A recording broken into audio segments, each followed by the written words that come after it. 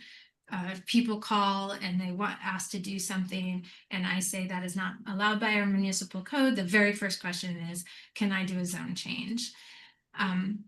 Ideally, we are not doing zone changes all the time. Ideally, the zoning map has been thought about, how we want the city to be, and it should not be unchangeable, but we're trying to carry out a comprehensive plan, and we shouldn't just be changing individual sites willy-nilly. So for that reason, these are the 4 criteria that I'm proposing. Comprehensive, it has to be consistent with the comprehensive plan, of course. Housing capacity and income stratification. This is a mandate we have by the state that we have to provide a certain amount of housing and housing stratification, meaning income levels. So for instance, if we had a site that you could do an apartment complex and somebody wanted to switch it to single family housing, that's changing both those things, the number of people that can be accommodated and the income level that those folks would be in. Number 3, it does not adversely affect the ability to provide services. So this is something we always need to be aware of. Where are our services, like water and sewer?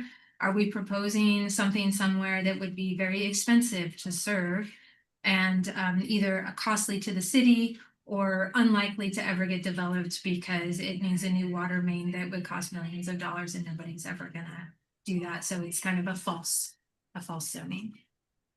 Number 4, the proposed amendment will result in long-term benefits to the community as a whole and in the public interest. So when individuals come in and ask for zone changes, we have to step back a moment and not just think about the benefit for that particular property owner, but how it affects the city as a whole. And I know this is a lot of words, which is why you have that all in the email, and you can take your time to look through it. You are welcome to look at other jurisdictions. When I went to look at other jurisdictions, I never found another municipal code that I thought, this is amazing, this language is great, this is so concise and clear. And I looked at, a couple dozen in the state, all different sizes of jurisdictions, and it is not a great, well written. Everybody's after the same thing, right? But they're just not well written, in my opinion. So I didn't use another code as a template for ours. It was looking at all these different codes, looking at what the GMA requires, and thinking about Medical Lake and what would serve us best. And that's how I got to the proposed criteria that you have in front of you. Any questions? How many sections of the municipal code will be impacted by this review of the comprehensive plan? By the amendment criteria? Well, or this the whole project thing? we're doing for the next year. Yeah. Like all of it? All of The it. whole thing. So, Huh. I mean, it's a pretty extensive document. yes, it is. So there's possibly some titles we won't touch. But for instance, enforcement, which is my next presentation, that one touches nearly every title. For most of them, you're looking at titles 15 through 19, title 11, streets and sidewalks, title, I forget what title number it is. There's one for sewer and water potentially. And some of those could be minor, just citation changes, but it all kind of intermingles. The other thing is I started out with 4 titles, 15, 16, 17, 18, that have to do with planning And I'm in the process of basically moving all that information into Title 19. So every time we do an amendment, I take it out of that title and put it into 19. So in theory, someday we will have the most lovely, well-organized land use and development title that will contain all that information, but it's too large to do at once. So when I have to amend entire section or entire chapter, the chapter gets moved. If I'm just changing a citation or a section, it stays where it's at. But chapter changes are going to be moved to Title 19. So it's bigger than you think. No, it's not. Yeah, no, I think it's big. Yeah. Any other questions about amendment criteria?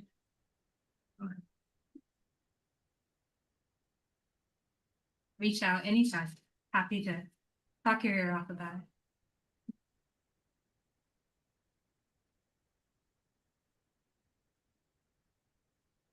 Are we ready for that? If you're ready, yeah, was it enforcement, right?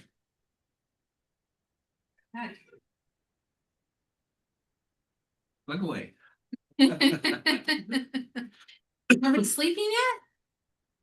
Good job. Riveting. Okay, enforcement. It's a broad term because this applies to all of our municipal code.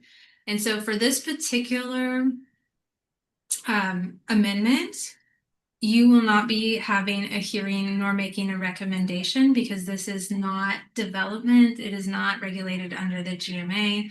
And so this will be just a decision by our city council, but I want to keep you in loop and I want to get any feedback you have, especially because the Planning Commission over my 3 years here has had many, many questions about enforcement and trying to understand how the city handles enforcement and what we can do about violations in the city.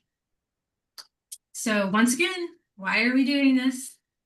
We want clear, well-organized, enforceable municipal code that adheres to state law while reflecting our community values. Right now, our code is terribly fractured. The entire municipal code has been amended at different times for different purposes. I don't know if those who have amended it ever take the time to go back and look at other sections to make sure things are even cohesive, because sometimes we have conflicts. We occasionally have incorrect citations, things that have disappeared or been added. I said earlier today, it's kind of like a quilt without a pattern. Like every time somebody wants to add something, they just stick it in there, and it's just, you know what a crazy quilt is? There is just no rhyme or reason sometimes for what is in the code. So chapter 1.01 in Title I under code adoption, it has an extremely brief section on enforcing dealing with violations of the municipal code. It's not much to go on. It has 3 tiny sections, probably no more than 10 sentences. We also have code enforcement, enforcement procedures in Title VII that has to do with animals, in Title VIII with vehicles and traffic, Title IX, peace, safety, and morals, that has all our nuisance titles or chapters in there. And then all throughout the code, you will find the statement, I'm not joking, at least 40 times, a violation of this shall be a misdemeanor. A misdemeanor is it's a criminal citation offense, thank you, as opposed to a civil infraction. And I should say, tonight we have our code enforcement officer here to answer any questions, because this is not actually my forte. I'm just the person who really likes to write code. And so he can answer any questions about how it works, how the new code is going to help him. So you can anytime answer questions. But I do know that, I don't know the exact date. It seems like it was in the 90s. So the state recognized that misdemeanor is maybe too large of a penalty. So they enacted through the RCWs the ability to do civil infractions. And we do have it a little bit in our code, 1 or 2 places, but generally nobody went through and took advantage of that. It makes a lot more sense in a lot more instances. And at city council, they will have to look at every instance in our code and make a determination. Should this continue to be a misdemeanor, or should it be changed to a civil infraction, depending on what the violation is.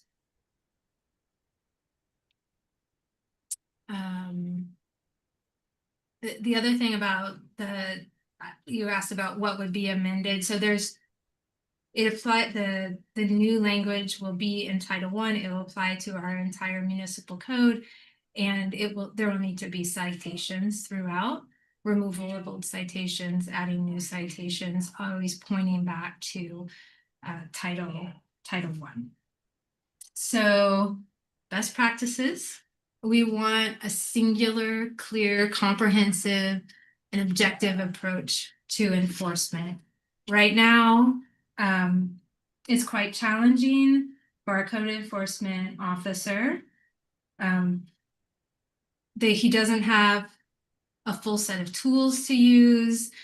Different violations require different processes, and it's not the best system right now, and he struggles to be able to enforce those concerns that citizens have. And sometimes he just has to say, like, I can't do much about this other than letting the person know. He doesn't have those enforcement tools at his fingertips to help this. So another thing about our code, over the years, because it doesn't get updated properly, some things about our code just quit getting enforced.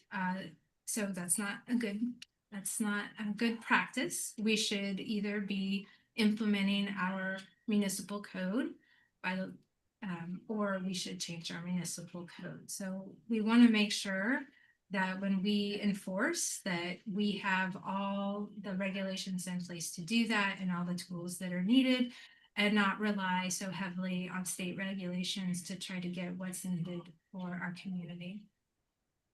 When I looked at other jurisdictions, once again, I looked, a couple dozen different codes around the state, and they really are unique to that jurisdiction because every jurisdiction has their own issues that they're dealing with and their own ways of dealing with it. So for us, our goal is always to get the violation corrected. We're looking for compliance.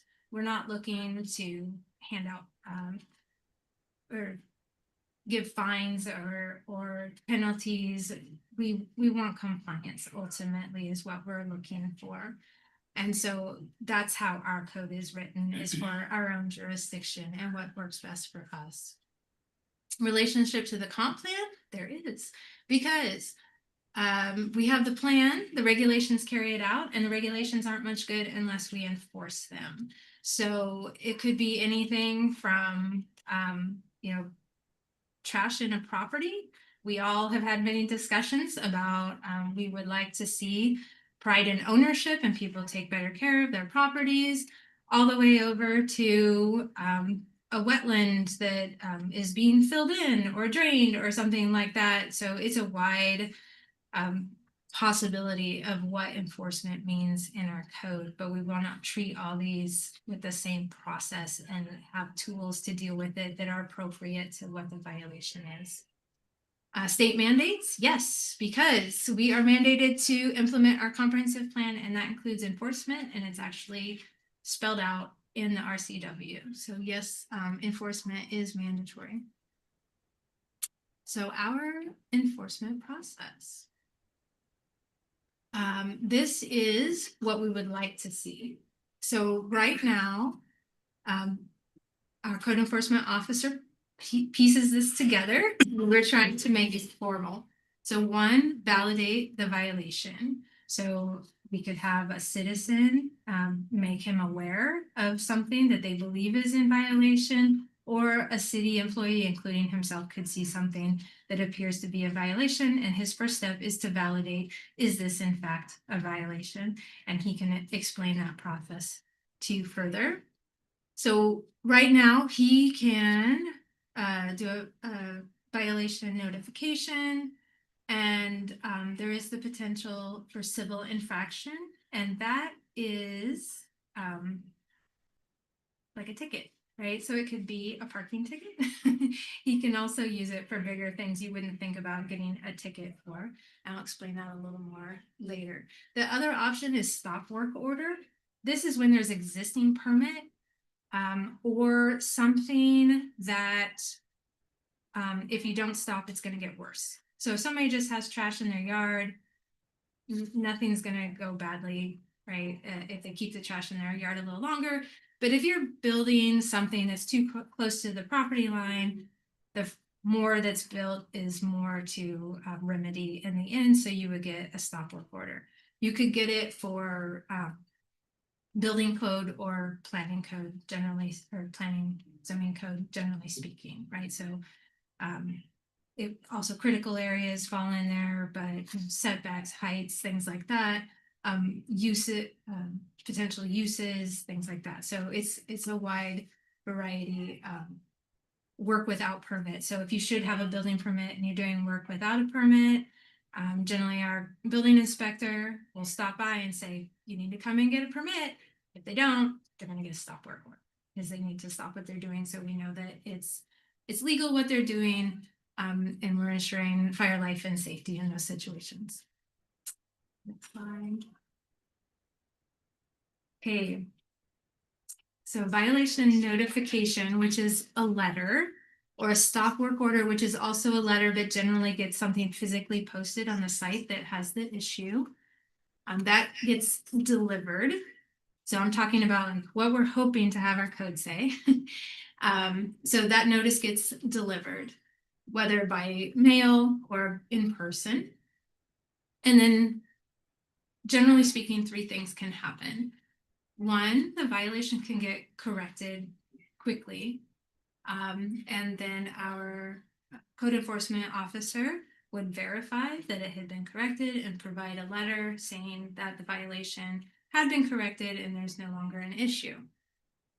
The next option is if the violation is more difficult to correct because either the responsible person might have a health or financial burden that makes it more difficult to address quickly, or whatever the violation is could just be big and not able to be taken care of in the typical like 30 days that you're given to rectify a violation. You can do, this is a new tool, a voluntary compliance agreement.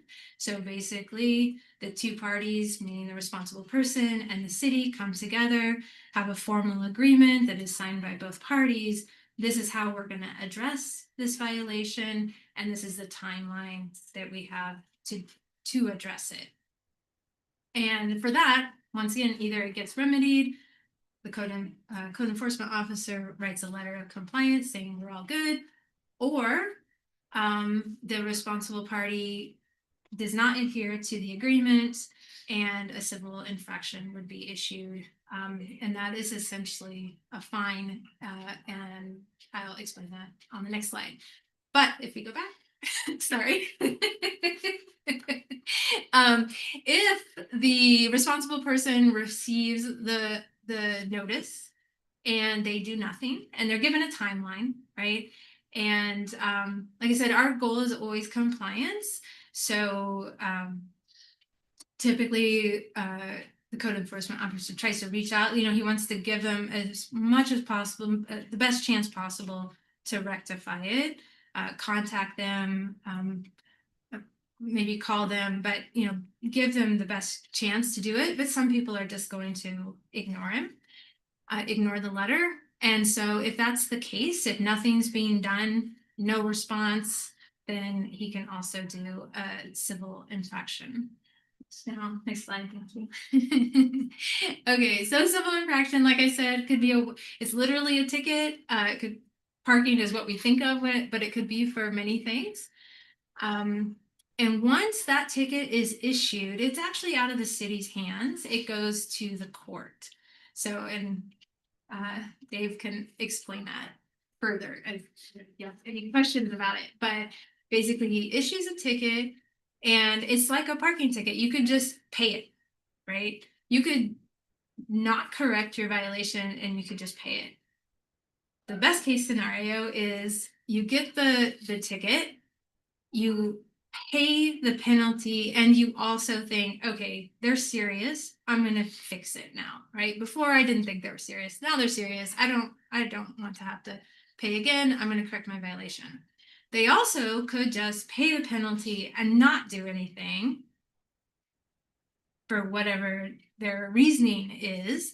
And if that happened, what actually takes place is another ticket's issued. And these are kind of worst case scenarios, right? Like the city doesn't want this to happen. We want people to comply. We want to work with people. We want to make it happen. We do not want to issue penalties and fines for non-compliance. So then it could just kind of stay in a little loop there, temporarily at least, not forever. There's a solution.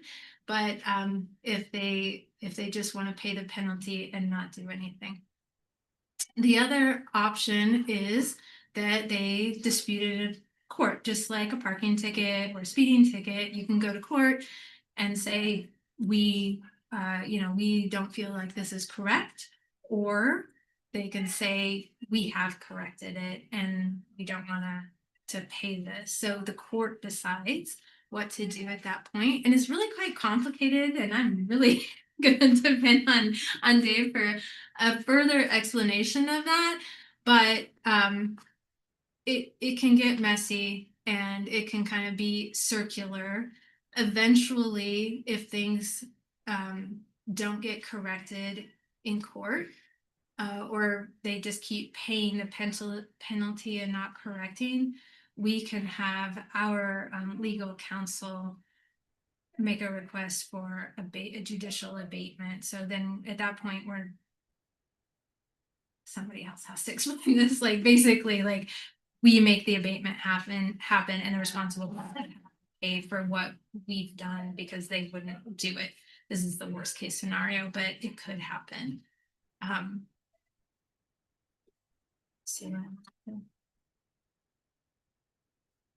Yeah, so that's that's the layout of what the new code will say. And like I said, every violation of the code would point back to this. This is not going to be 100% fixed for our code, because we have stuff in a lot of places that also needs to be fixed, like the nuisance section and the animals, and we have a court section. So not everything in our code is going to get fixed at this one time, but this is a good start. So we can start with having a good process, and then we can go through and continue to clean up the code as time goes on. But I'm gonna let you ask questions, and if you'd like Dave to come explain any of the details, because I really botched up the whole court thing that I am still a little confused about, he would be happy to answer those questions. All right. Thank you, Lisa. Mhm. Does anybody have any questions for Lisa? Well, unfortunately, I don't have questions about civil infractions. You have other questions? You could draw whatever conclusion you want from that. Have you finished your training yet? Which training? I know you were learning and getting authorized to give tickets and stuff like that. Are you fully going now, or are you Yeah. still in the process? Yes, ma'am. I'm fully commissioned and able to issue civil violations in Cheney Court, which is medical aid court. I'm also the bailiff, and so I'm wearing my bailiff uniform because that's part of our interlocal agreement. So I was working there today as the bailiff, and I keep those two things separate, meaning that I've spoken with the judge and the prosecutor. Nothing related to code enforcement happens while I'm doing my security services there. It's all done by email. So prior to court, I will send emails, things like that. Did you have any questions about how the court process goes? Because there are some pitfalls that I could explain as to why things take so long. I know we had a discussion last time I was here, and I explained a lot about this, the the process and situations that I face, but I can elaborate if you'd like. think I have any others? Did anybody? You answered my other Yeah, question, really. my second question already. You have any other questions for Lisa, anybody? I don't know. Thank you. Thank And I just want to say, stay tuned. You can look at your schedule. I'll be going to city council for both of these topics next. So you can see what's going on there. I encourage you to always check out how, what the city council has to say about these subjects. And for the amendment criteria, it's going to come back to you. So I will, of course, cover that in my staff report, but stay tuned to what they're doing, and I encourage them to watch your meetings also to get all the good stuff. I just wanted to say something. Yeah, did you want to come up Yeah, front? sure, please. It's just more of a kudos thing. I work next to Elisa and I've been in law enforcement for quite some time. So dealing with code and law can be very difficult.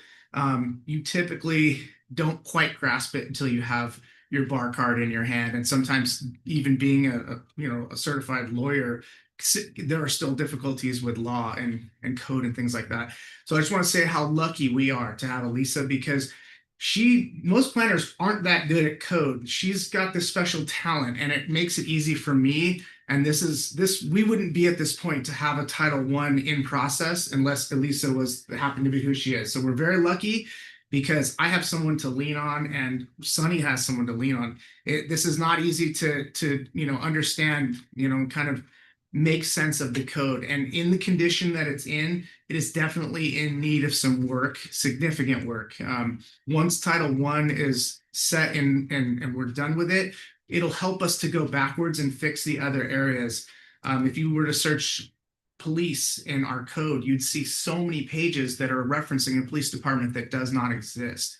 And that can create conflicts. So we're trying to just clean up some of the mess that's been sitting for some time, and it's going to be difficult. And we're like I said, very lucky to have someone who's able to make sense of it all, because to be honest, I probably couldn't do it without some legal advice.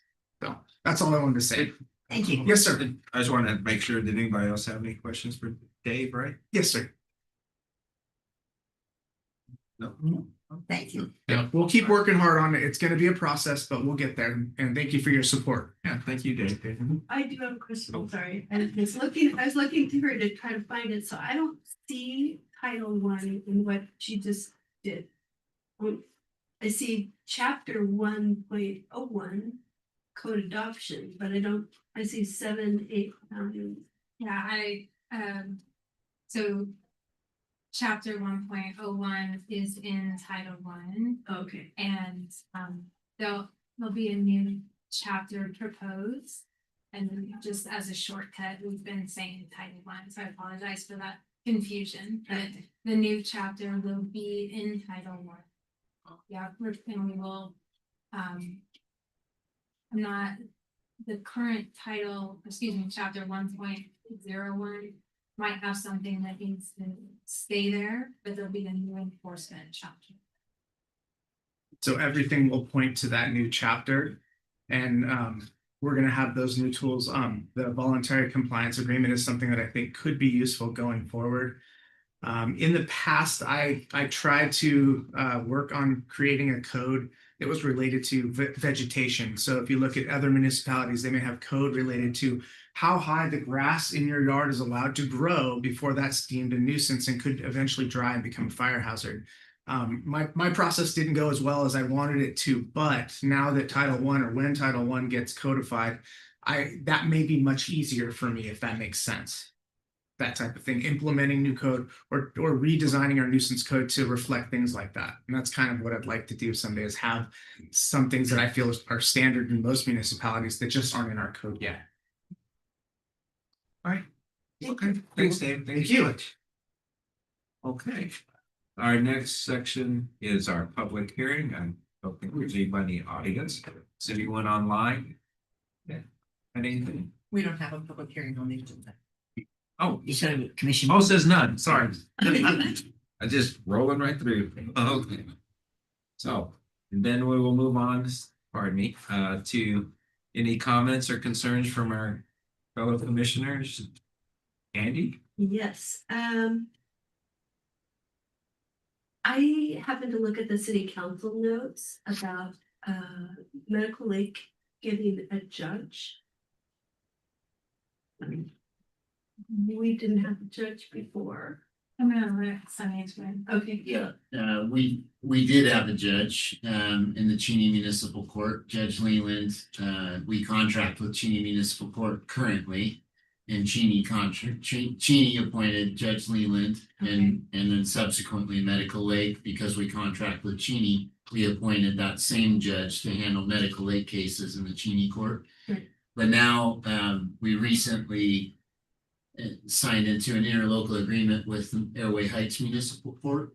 And so we're transitioning that and we'll be appointing the judge for the Airway Heights Municipal Court to serve the Medical Lake court cases as well. So all of our court cases will then shift to Airway Heights. Correct. Is there a timeline for that? Starting January 1st. Yeah. Sorry, I need to take that away from you. Yeah, so we had a judge, but and similarly, judge appointments are termed, and so it's a 4-year assignment. And every year, every time those assignments come to an end, there's often the RFP process and the chance for the cities to appoint new judges. And so, yeah, there's no ill circumstance other than just it's time for the judge to get appointed, so. okay. Good. I have one more question. That's still pretty noisy. It is, yeah. With the kitchen, we're back on track with the contractor. We were ready to rock and roll. We did get the equipment ordered, and it was a 3 to 4 week turnaround. And the contractor is scheduling right now, thinking that they will be able to complete everything in advance of the equipment showing up in the next 3 to 4 weeks. And then we should be back together, so. We're still hoping that the project continues more effectively than any projects that I tend to take on. Thank you, Sunny. Anything else, Andy? Nope. Kevin? I just want to thank you for being willing to take on the role that you accepted tonight. Yeah. I think it's important that we have that connection. And it's great when our chair can be. Thank you. Appreciate it. Well, Nope, I'm good. no, nothing. Okay. I just want to say thank you to Dave for coming and contributing your time and answering any questions we might have. Always good to see you. Lisa, thank you for Interested citizens. Huh? Interested citizens. Next. well, I was finishing my This comments. is his And I just want to thank Sorry. everybody. No, that's fine. Yeah. No, I thought I missed Set him on, something. Frank. And so just thank you for your time and for Sunny and Roxanne for being here and everybody online. That's all I have.